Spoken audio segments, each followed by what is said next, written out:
ఓం సాయిరామ్. బాబా భక్తులందరికీ కూడా నమస్కారం అండి. అందరూ కూడా సుఖంగా సంతోషంగా ఎప్పుడూ కూడా ఆనందంగా ఉండాలి అని చెప్పి ఆ బాబాగారి తరపున నేను కూడా మనస్ఫూర్తిగా కోరుకుంటున్నాను. ఈరోజు బాబాగారు అందించే సందేశం ఏంటి అంటే కనుక, తల్లి, ఈ శ్రావణ శుక్రవారం అనగా 9/8/2024 ఆ రోజున నీకు ఊహ కందని శుభవార్త అనేది నువ్వు వినబోతున్నావు. ఇది నెట్టివేయకుండా విను తల్లి. ఇది విన్న తరువాత ఎగిరి గంతేస్తావు అని చెప్పి ఏదో ఒక తెలియని సందేశాన్ని ఈరోజు బాబాగారు మనకి అందించాలి అనుకుంటున్నారండి. మరి బాబాగారు ఏ సందేశాన్ని అందించినా కూడా అది మన మంచి కోసమే అయి ఉంటుంది అని చెప్పి మనందరికీ కూడా తెలిసిన విషయమే కదా. మరి సందేశం వినే ముందు ఎవరికైతే బాబాగారు అంటే నమ్మకం ఉంటుందో వారందరూ కూడా ఈ వీడియోకి ఒక చిన్న లైక్ ఇచ్చి కింద కామెంట్ సెక్షన్లో ఓం సాయిరామ్ అని చెప్పి టైప్ చేసి వీడియోని వినడం అయితే స్టార్ట్ చేయండి. దానికంటే ముందు చాలామంది కూడా, అక్క మేము ఎన్నో రకాల సమస్యలతో ఇబ్బంది పడుతున్నామక్క, మీకు తెలిసిన గురువుగారి గురించి చెప్పండి అక్క అని చెప్పి అడుగుతున్నారండి. శ్రీ షిరిడి సాయిబాబా ఆశీస్సులతో జ్యోతిష్యం చెప్పబడును. గురూజీ శివరామరాజు గారు. Phone number 9959422552. మీరు ఇప్పటి వరకు ఎన్నో చోట్ల జ్యోతిష్యం అనేది చెప్పించుకొని ఉంటారు, కానీ మీరు కోరుకున్న మార్పులు అనేవి మీ జీవితాలలో జరిగి ఉండకపోవచ్చు. మీ సమస్యలు ఏవైనా కానివ్వండి, ప్రేమ, పెళ్లి, ఉద్యోగం, రాజకీయం, సంతానం లేక ఇబ్బంది పడుతున్నా, భార్యాభర్తల మధ్య గొడవలున్నా, అప్పుల సమస్యలున్నా, శత్రు సమస్యలున్నా, ఇలా ఎటువంటి సమస్యలకైనా కానీ ఆ సమస్యలకు తగిన పూజలు చేసి గురువుగారు పరిష్కారాన్ని చూపిస్తారు. గురువుగారు చెప్పింది చెప్పినట్లు 100% జరుగుతుంది. వెంటనే కాంటాక్ట్ అవ్వండి. మీకున్న ఆ సమస్యల నుంచి బయటపడి ఆనందంగా జీవితంలో ముందుకు సాగండి. ఇక బాబాగారి యొక్క సందేశం విషయానికి వస్తే కనుక, ఈ శ్రావణ శుక్రవారం రోజు ఊహ కందని శుభవార్తను వినిపించబోతున్నాను అని చెప్పి మనకి బాబాగారు మాట ఇచ్చారు. బిడ్డ, ఇప్పటి వరకు నువ్వు ఏ విషయమైతే వినాలి అనుకుంటున్నావో, ఏది నీ చెవిన పడితే నీ జీవితం సర్దుమణుగుతుంది, నీ జీవితంలో ఉండే కష్టాల నుంచి, బాధల నుంచి, దుఃఖాల నుంచి, అప్పుల నుంచి, అనారోగ్య సమస్యల నుంచి, అన్నింటి నుంచి కూడా బయటపడి నువ్వు సంతోషంగా ఉండడానికి ఏ వార్త అయితే నువ్వు వినాలి అనుకుంటున్నావో ఆ వార్త అనేది నీకు రేపటి రోజునే నీ చెవిన పడబోతుంది. బిడ్డ, ఇప్పటి వరకు ఎన్నో సమస్యలు, కష్టాలు అనేవి నీ జీవితంలో వచ్చి ఉంటాయి. ఈ కష్టాలు, సమస్యలు, ఈ బాధలు, వీటన్నింటినీ కూడా తట్టుకొని నిలబడ్డావు. ఎంతమంది నిన్ను హేళనగా చూసినా, ఎంతమంది నిన్ను తక్కువ చేసి మాట్లాడినా, ఎంతమంది నిన్ను చీదరించుకున్నా, నీ దగ్గర డబ్బు లేదు అని చెప్పి అలుసుగా చూసినా, నీ యొక్క కష్టాలన్నీ కూడా, ఆ కష్టాలన్నీ కూడా గట్టెక్కి వాటి నుంచి బయటపడి నీకంటూ ఒక స్థానం అనేది ఏర్పడే రోజు రేపటి రోజే తల్లి. ఇప్పటి వరకు ఎవరైతే నిన్ను వేలెత్తి చూపించారో, ఎవరైతే నిన్ను బాధ పెట్టారో వారందరి నోర్లు మూసుకునే రోజు అయితే రానే వచ్చింది. బిడ్డ, ఎప్పుడైనా కానీ భగవంతుడు కష్టం అనేది ఆ కష్టాన్ని తట్టుకొని నిలబడి వారికి మాత్రమే ఇస్తారు. ఆ కష్టాలను తట్టుకొని జీవితంలో ఇంకా ఇంకా మనోధైర్యాన్ని పుంజుకోవాలని మాత్రమే ఇస్తారు. కనుక ఇప్పుడు నువ్వు పడ్డ కష్టాల నుంచి నీకు ఎంతో గుణపాఠాలు అనేవి నేర్చుకున్నావు. ఎవరు ఎటువంటి వారు, ఎవరి బుద్ధులు ఎటువంటివి, ఎవరి మనస్తత్వాలు ఎటువంటివి, ఎవరు నీవారు అనుకున్న వారే వారు పూర్తిగా నీవారు కాకుండా ఉన్న రోజులు కూడా నువ్వు చూశావు. ఎవరైనా కానీ డబ్బు ఉంటేనే, నీతో అవసరం ఉంటేనే, నీతో ఏదన్నా పని ఉంటేనే అమ్మా అని చెప్పి, అయ్యా అని చెప్పి నీ దగ్గరికి వస్తారు. కానీ నీతో ఏ అవసరం లేనప్పుడు సమాజంలో నిన్ను చిన్నగా చూపించడానికి ప్రయత్నించేవారు ఎప్పుడూ కూడా నీవారు కాదు అని చెప్పి గుర్తుంచుకో. బిడ్డ, అన్నింటికంటే ముఖ్యం, చాలా చాలా ముఖ్యమైన విషయం ఏంటి అంటే కనుక, నీ వాళ్ళు అనుకున్న వాళ్ళే ఎప్పటికైనా కానీ పరాయి వాళ్ళు అని చెప్పి నువ్వు గుర్తించి ఇప్పటికైనా కానీ వారిని ఎంతలో ఉంచాలో అంతవరకు మాత్రమే ఉంచితే నీ జీవితం చాలా రెట్లు బాగుపడుతుంది అని గమనించుకో. బిడ్డ, ఇప్పటి వరకు ఎన్నో అవమానాలు చేసిన వారే, ఎన్నో కష్టాలను నిన్ను పెట్టిన వారే నీ ముందు ఒక మాట, నీ వెనుక ఒక మాట, చాటున నిన్ను రాంగుగా ప్రూఫ్ చేసిన వాళ్ళే ఇప్పటి రోజున చాలా మంచి అధికారంలో చలామణి అవుతున్నారు. వారికంటూ ఒక గుర్తింపును ఏర్పాటు చేసుకొని నిన్ను తొక్కేసే ప్రయత్నం చాలా రకాలుగా జరిగింది. కానీ వాటన్నింటినీ కూడా నువ్వు ముందుగానే తెలుసుకొని వాటి నుంచి నువ్వు చాలా చాకచక్యంగా బయటపడ్డావు. ఈ తెలివి నేర్పించడం కోసమే నీకు ఈ కష్టాలన్నీ కూడా వచ్చాయి అని చెప్పి గుర్తుంచుకో. బిడ్డ, ఎవరైతే నిన్ను తక్కువగా చేసి మాట్లాడుతున్నారో, ఎవరైతే నీ ఎదుగుదలను చూసి ఓర్వలేకపోతున్నారో, ఎవరైతే నిన్ను కిందకి తొక్కేయాలని చెప్పి చూస్తున్నారో, నువ్వు నవ్వుతున్నప్పుడు నీ నవ్వుని చూడలేక ఎవరైతే ఇబ్బంది పడిపోతూ ఉన్నారో వారందరూ కూడా నువ్వు ఎప్పుడు ఇలా ఇప్పుడున్న పరిస్థితులలోగా దిగులుగా దుఃఖంలో ఏడుస్తూ కూర్చుంటావా అని చెప్పి వారు 1000 కళ్ళతో ఎదురు చూస్తూ ఉన్నారు. నీ ఇంట్లో గొడవ జరిగిన ప్రతిసారి కూడా వారేమనుకుంటారో తెలుసా తల్లి? నిన్నే రాంగుగా బయట ఇదిగా చేసి చెప్తారు. అంటే తను మంచిది కాదు కాబట్టే ఎప్పుడూ గొడవలు పెట్టుకుంటుంది. అంతేకాని నీ యొక్క బాధని చూసి అయ్యో పాపం అని చెప్పి అనేవారు ఎవ్వరూ కూడా లేరు అని చెప్పి గుర్తుంచుకో. బిడ్డ, ఎప్పుడైనా కానీ నీ యొక్క బాధలో నీకు తోడు ఎవరు అయితే ఉన్నారో, నీ యొక్క బాధలో నీకు ఓదార్పునిచ్చే, నిజమైన ఓదార్పునిచ్చి ఎటువంటి కల్మషం లేకుండా, కుట్ర లేకుండా మనసులో నీకు నిజమైన ధైర్యాన్ని ఇచ్చేవారు ఎవరైతే ఉన్నారో వారు ఒక్కరు లేదా ఇద్దరు. అది కేవలం నీ యొక్క తల్లిదండ్రులు మాత్రమే అని చెప్పి గమనించుకో. బిడ్డ, ఇప్పుడు మొత్తానికి కూడా నేను చెప్తుంది ఏంటి అంటే కనుక ఈ యొక్క ప్రపంచంలో నీకు నువ్వు మాత్రమే ఉన్నావు అని చెప్పి తెలుసుకో. కనుక ఈ యొక్క కల్మషాలతో నిండిపోయి కుళ్ళులతో నిండిపోయిన ఈ ప్రపంచంలో వేరే వారు ఏమనుకుంటున్నారు, వేరే వారు నా గురించి ఏం మాట్లాడుకుంటున్నారు, వేరే వారు నా గురించి ఏం ఆలోచిస్తున్నారు, ఇవి మాటలన్నీ కూడా మొత్తం మూట కట్టి చెత్త కుప్పలో ఈరోజే పడవేసేయి. ఎందుకంటే ఆ వేరే వాళ్ళు ఎవ్వరూ కూడా నువ్వు బాధలో ఉన్నప్పుడు నీ పక్కన వచ్చి కూర్చోరు అని చెప్పి గమనించుకో. ఇక నువ్వు వినాలి అనుకుంటున్న ఆ శుభవార్త నీకు నేను రేపటి రోజున అందించబోతున్నాను. ఈ శుభవార్త అనేది చాలా అద్భుతమైనది. నువ్వు 1000 కళ్ళతో నువ్వు దేని గురించి అయితే నీకు ఉద్యోగం రావాలి అని చెప్పి నువ్వు వినాలి అనుకుంటున్న వార్త ఇంకొకటి ఉంది. అది వినాలి అని చెప్పి ఎప్పటి నుంచో కలలు కంటూ ఉన్నావు కదా. ఇక ఆ శుభవార్తని నీ జీవితంలో అడుగు పెట్టేలా నేను చూస్తున్నాను. బిడ్డ, ఇక ఈ రోజు నుంచి నీకు ఒక ప్రశాంతకరమైన వాతావరణాన్ని కలుగచేస్తున్నాను. నీ యొక్క ప్రపంచమంతా కూడా చాలా చాలా ప్రశాంతంగా ఉంటుంది.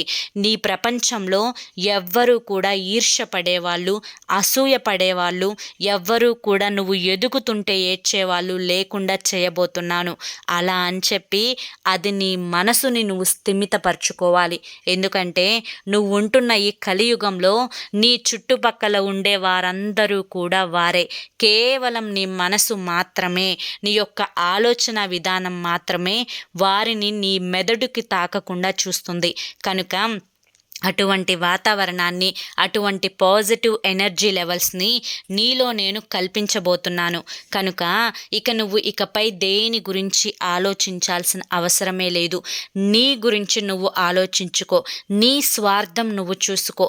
నీ యొక్క తల్లిదండ్రులను, నీ కన్న బిడ్డలను, నీ యొక్క భర్త లేదా నీ యొక్క భార్యను, వీళ్ళ గురించి తప్పితే ఇక నువ్వు ఎవరి గురించి కూడా ఆలోచించాల్సిన అవసరం లేదు. ఎందుకంటే ఇక వేరే వారెవ్వరూ కూడా నీ గురించి ఆలోచించుకోవడం లేదు.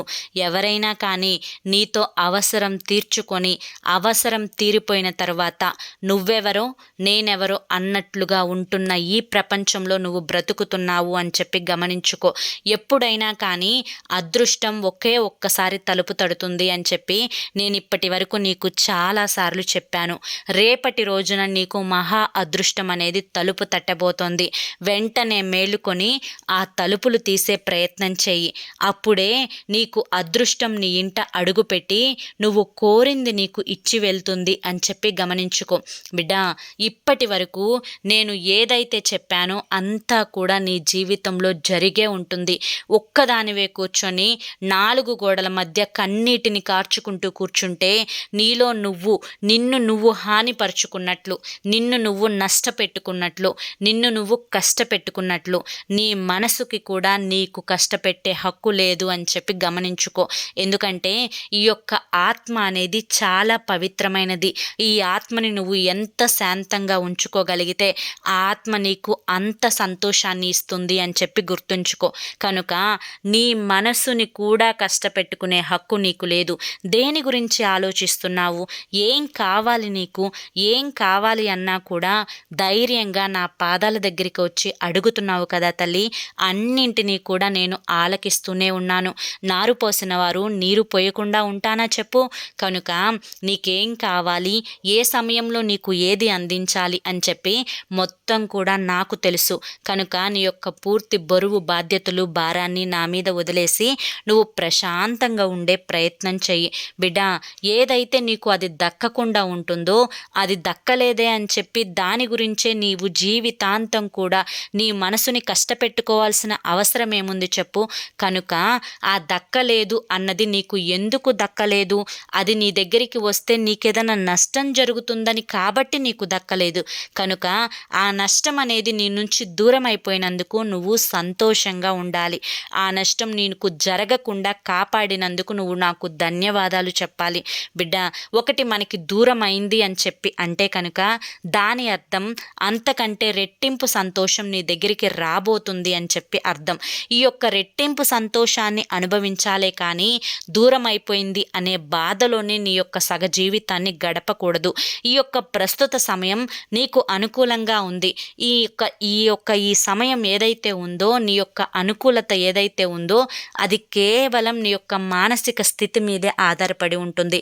నీ మనసుని గందరగోళంగా ఉంచుకుంటే ప్రతి నిమిషం కూడా నీ చుట్టుపక్కల అంతా కూడా గందరగోళంగానే కనిపిస్తుంది. ఏది కూడా అవ్వనట్లుగా, ఏది కూడా జరగనట్లుగా, అంతా నీకు నష్టం జరిగినట్లుగా అనిపిస్తుంది. అదే నీ మనసుని నువ్వు పాజిటివ్గా ఉంచుకోగలిగితే అంతా కూడా ప్రశాంతంగా ఉంటుంది. చుట్టుపక్కల అంతా కూడా పాజిటివ్ ఎనర్జీ లెవెల్స్ అనేవి ఏర్పడతాయి. ఏది అనుకుంటే నువ్వు అది సక్రమంగా చేయగలుగుతావు. అందులో విజయాన్ని కూడా సాధించగలుగుతావు. కనుక నీ యొక్క నెగిటివ్ ఆలోచనలన్నీ కూడా పక్కన పెట్టు. మనిషికి ఒక నెగిటివ్ ఆలోచన ఎంత ప్రమాదకరమైనది అంటే, నీకు జ్వరం వస్తుంది అని చెప్పి నువ్వు 10 సార్లు చెప్పుకుంటే ఖచ్చితంగా 11వ నువ్వు అనుకునేటప్పటికీ నీకు జ్వరం అనేది వచ్చి తీరుతుంది తల్లి. అంతటి శక్తి మానవుని యొక్క ఆలోచనకి ఉంటుంది. కనుక నీవు ఎప్పుడూ కూడా నాకు మంచి జరుగుతుంది, నేను అనుకున్న కోరిక తీరుతుంది, నాకు ఏమీ కాదు, నేను ఏది అనుకున్నా కానీ అది వెంటనే నాకు ఒకరోజు ఆలస్యమైనా రెండవ రోజు అది తప్పకుండా నాకు దక్కుతుంది అని చెప్పి ఇలా పాజిటివ్ ఆలోచనలు నువ్వు ఎప్పుడైతే ఆలోచించడం మొదలు పెడతావో నీ యొక్క మానసిక స్థితిగతులు అనేవి అప్పటి నుంచి చాలా అనుకూలంగా మారతాయి. ఇలా ఎప్పుడైతే నీ మానసిక స్థితి అనుకూలంగా మారడం మొదలుపెట్టిందో అప్పటి నుంచి విశ్వం కూడా నీకు అంతా కూడా పాజిటివ్గా ఉండేలా చూస్తుంది. కనుక ఇక నీవు దేని గురించి ఆలోచించకుండా ప్రశాంతంగా ఉండే ప్రయత్నం చెయ్యి. నీకు జరిగే కష్టం, నష్టం, దుఃఖం అన్నీ కూడా నేను చూసుకుంటాను. ఆ కష్టాల నుంచి నువ్వు ఎలా బయటపడాలో కూడా నేనే చెప్తాను. ఆ యొక్క సూచనలు అనేవి, ఆ యొక్క సంకేతాలు అనేవి ఎప్పటికప్పుడు నేను నీకు అందిస్తూనే ఉన్నాను. కేవలం నువ్వు నా సంకేతాలను ఆధారంగా చేసుకొని నువ్వు వేసే ప్రతి అడుగు కూడా నేను ఎలా చెప్పానో అలా వేసే ప్రయత్నం చెయ్యి. అంతా కూడా శుభమే జరుగుతుంది. బిడ్డ, అన్నిటికంటే కూడా నీకు ముఖ్యమైన విషయం ఒకటి చెప్తాను. నీతో ఎప్పుడూ కూడా నీ శత్రువుని వెంటే ఉంచుకొని తిప్పుకుంటూ ఉన్నావు. అలా ఒక శత్రువు నీతో ప్రయాణిస్తున్నాడు అంటే దాని అర్థం ఏంటి తల్లి? ఆ శత్రువు నీకు ఎప్పుడూ కూడా నష్టాన్ని కలిగిస్తాడు అనే కదా తల్లి. అయితే ఆ శత్రువుని నువ్వు దూరం నెట్టాలి కదా. అదేంటి అని చెప్పి ఆలోచిస్తున్నావా తల్లి? అదే నీ యొక్క కోపం. ఎప్పుడూ కూడా కోపంతో ఉన్న మనిషికి ఆలోచన జ్ఞానం అనేది చాలా తక్కువ ఉంటుంది తల్లి. నీ యొక్క కోపం నీకు శత్రువుగా మారే రోజులు చాలా చాలా జరిగాయి. ఆ రోజుల్లో నువ్వు ఏమనుకున్నావు? నేను ఆ సమయానికి అంత కోపంగా ఉండకుండా ఉంటే బాగుండేది, నాకు ఈ రోజున ఇలా జరిగేది కాదు, అయ్యో పొరపాటున నా మాట అనేది చాలా పెడుసుగా వచ్చిందే, అవతలి వారు చాలా ఇబ్బంది పడి ఉంటారే, నా మీద వారికి పూర్తిగా మనసు అనేది విరిగిపోయి ఉంటుంది అని చెప్పి ఎన్నో రోజులు కూడా బాధపడ్డావు.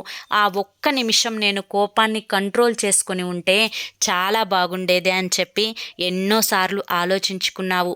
తల్లి, ఆ ఒక్క విషయమే కాదు, ప్రతి విషయం, నీ నోట్లో నుంచి వచ్చే ప్రతి మాట కూడా చాలా శాంతంగా రావాలి, ఆలోచించి రావాలి. కొట్టిన దెబ్బ అనేది మాసిపోతుందేమో కానీ నోటితో అన్న మాట మాత్రం ఎప్పటికీ కూడా మాసిపోదు. కనుక మాట అనేది మనిషికి ఒక ప్రాణం లాంటిది. కనుక ఆ మాటని ఎవరి మీద కూడా తూలే ప్రయత్నం చేయకు తల్లి. కోపాన్ని కాస్తంత నువ్వు కంట్రోల్లో ఉంచుకుంటే నీకంటే తెలివైన వారు మరొకరు లేరు అని చెప్పి నీకు నువ్వే తెలుసుకొని చాలా సంతోషపడిపోతావు. నన్ను ఎప్పుడూ కూడా నిలదీస్తూ ఉంటున్నావు కదా తల్లి, బాబా ఎందుకు నాకు ఈ కష్టాలు, ఎందుకు నాకు మీరు ఈ జీవితాన్ని ఇచ్చారు, నేను ఈ కష్టాలను పడలేకపోతున్నాను బాబా, మనసంతా కూడా గందరగోళంగా ఉంటుంది బాబా, పడుకుంటే ప్రశాంతంగా నిద్ర కూడా పట్టడం లేదు బాబా, ఎన్నో ఆలోచనలు అనేవి నన్ను సతమతం చేస్తూ ఉన్నాయి, నన్ను చాలా ఈ ఆలోచనలే ఇబ్బంది పెడుతున్నాయి బాబా, సంతోషంగా ఒక్క రోజైనా గడపాలని ఉంది బాబా అని చెప్పి ఎన్నోసార్లు కళ్ళల్లో నీటిని తిప్పుకుంటూ అడిగావు కదా తల్లి. అయితే నీ సంతోషం నీ చేతుల్లోనే ఉంది అని చెప్పి నేను పదే పదే నొక్కి నొక్కి చెప్తాను తల్లి. ఎందుకంటే నీ ఆలోచనలను అదుపు చేసుకునే శక్తి కేవలం నీకు మాత్రమే ఉంటుంది. ఎవ్వరు ఎన్ని చెప్పినా కూడా నీలో కొంచెం మార్పును కూడా తీసుకురాలేరు తల్లి. అదేవిధంగా నువ్వు ఎదుటి వారికి ఎన్ని చెప్పినా కూడా వారు మారాలనుకుంటేనే మారతారు తప్ప నీవు ఎంత ప్రయత్నం చేసినా కూడా నీ కోసం వారు మారరు అని చెప్పి గుర్తుంచుకో తల్లి. ఎప్పుడైనా కానీ నిన్ను నువ్వు స్థిమితంగా ఉంచుకొని నిన్ను నువ్వు జయించిన రోజే ఈ యొక్క ప్రపంచాన్ని జయించగలుగుతావు అని చెప్పి గుర్తుంచుకో. నీ సంతోషం, నీ యొక్క ఆనందం అంతా కూడా నీ చేతుల్లోనే ఉంది. మంచి, చెడు, సుఖం, సంతోషం, దుఃఖం, బాధ, ఆనందం ఇవన్నీ కూడా పూర్తిగా నీ చేతుల్లోనే ఉన్నాయి. కనుక వాటిని ఎప్పుడు ఎలా ఉపయోగించుకుంటే నీకు ఆనందకరంగా మారతాయి అని చెప్పి నువ్వు ఆలోచించుకొని ఉపయోగించుకోవాలి తల్లి. కొంచెం కోపాన్ని తగ్గించుకొని కొంచెం ఓర్పుని పెంచుకొని జీవితంలో ఆనందంగా ఉండే ప్రయత్నం చెయ్యి, అంతా కూడా సర్దుమణుకుతుంది. నేను మాట ఇచ్చినట్లుగా రేపటి రోజున శ్రావణ శుక్రవారం రోజున నీ ఇంట అదృష్టం అనేది తప్పకుండా అడుగు పెడుతుంది. నువ్వు ఆ అదృష్టాన్ని చూసి ఎగిరి గంతులేస్తావు. ఏదైతే నీ జీవితంలో జరగాలి అని చెప్పి చాలా ఆశగా ఆనందంగా ఎదురు చూస్తూ ఉన్నావో, ఏ వార్త నీ చెవిన పడితే నేను చాలా చాలా సంతోషపడతాను అని చెప్పి నువ్వు అనుకుంటూ ఉంటున్నావో ఆ వార్త అనేది రేపటి రోజున నీ చెవిన పడేలా చూడబోతున్నాను. ఆ ఒక్క వార్త నీతో పాటు నీ వాళ్ళు అనుకున్న వాళ్ళు విన్న తరువాత నీ పట్ల చాలా విలువ పెరుగుతుంది, చాలా గౌరవం పెరుగుతుంది, అంతా కూడా మంచే జరుగుతుంది తల్లి. కనుక మనసుని స్థిమితంగా ఉంచుకుంటావు కదూ, ఆనందంగా ఉంటావు కదూ, ఓర్పుని పడతావు కదూ, కోపాన్ని తగ్గించుకుంటావు కదూ. నా బిడ్డ నేను చెప్పినవన్నీ కూడా చేస్తాడు. కనుక నా యొక్క సందేశాన్ని నువ్వు పూర్తిగా విన్నావు కనుక ఈ తండ్రి పడే ఆవేదన కూడా నీకు అర్థమయ్యే ఉంటుంది. బిడ్డ, నేను నీకు నారు పోసి ఈ భూమి మీదకి తెప్పించాను. ఖచ్చితంగా నీకు అవసరానికి తగ్గట్లుగా నీరు పోస్తాను అని చెప్పి మాత్రం మర్చిపోవద్దు. ఇన్ని కోట్ల మంది జనాభాలో కేవలం ఈ సందేశం నీకు మాత్రమే వినపడుతుంది అంటే దాని అర్థమేంటో తెలుసా తల్లి? అది అంటే నా యొక్క ఆశీర్వాదం అనేది నీ మీద ఉంది కాబట్టే. నా యొక్క సందేశం వినాలి అన్నా కానీ, నా గుడికి రావాలి అన్నా కానీ ఖచ్చితంగా నా అనుమతి ఉంటేనే అది జరుగుతుంది తల్లి. నా అనుమతి నీ పట్ల ఉంది కాబట్టే నువ్వు వినగలుగుతున్నావు, నన్ను దర్శించుకోగలుగుతున్నావు, నా మాటలు నీకు సందేశాల రూపంలో వినపడుతూ ఉన్నాయి. కనుక ఇక ఇంతకంటే అదృష్టం ఏం కావాలి తల్లి?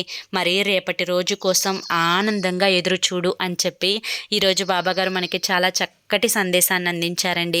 మరి బాబాగారు అందించిన ఈ సందేశంలో ఎంతటి అర్థం ఉందో కదా, ఎంతటి ఆంతర్యం ఉందో కదా. మరి ఈ సందేశం నాతో పాటు మీ అందరికీ కూడా నచ్చింది అనుకుంటున్నాను. నచ్చింది అనిపిస్తే చూసి వెళ్ళే వాళ్ళు తప్పకుండా ఒక చిన్న లైక్ ఇవ్వండి. మొదటిసారి సాయి పిలుపు ఛానల్లోకి వచ్చినట్లయితే కనుక సబ్స్క్రైబ్ చేసుకుని సపోర్ట్ చేయండి. మరి రేపు మరొక మంచి సందేశంతో తప్పకుండా కలుసుకుందాము. అంతవరకు కూడా బాబా ఆశీస్సులు అనేవి మీపై ఉండాలి అని చెప్పి మనస్ఫూర్తిగా కోరుకుంటూ సర్వే జన సుఖినో భవంతు. ఓం సాయిరామ్.